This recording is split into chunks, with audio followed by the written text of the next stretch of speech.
ওই আহ্বানকারী আপনার ডাক দিয়ে বলেন, ইয়া বাগিয়াশ শার আকসির, থেমে যাও ওই সমস্ত পাপিষ্ঠরা যারা রমাদান চলছে এখনো গুনাহ করতেছো, রমাদান চলছে এখনো পাপের সাথে জড়িত আছো, রমাদান চলছে এখনো সুদ খাচ্ছ, রমাদান চলছে এখনো বেহায়াপনা, রমাদান চলছে এখনো তওবা করনি, থেমে যাও, থেমে যাও।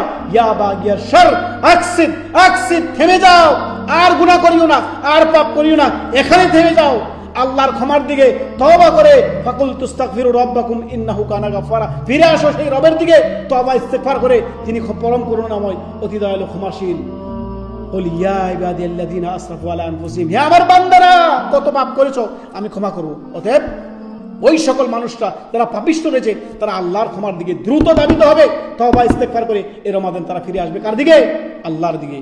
এই হাদিস আমাদেরকে তওবা শিক্ষা দেয়, এই হাদিস আমাদেরকে পাপ মুক্তির শিক্ষা দেয়, এই হাদিস আমাদেরকে আল্লাহর দিকে পরিপূর্ণভাবে ফেরার শিক্ষা দেয়। আল্লাহ আমাদেরকে সকলকে তৌফিক দান করুন।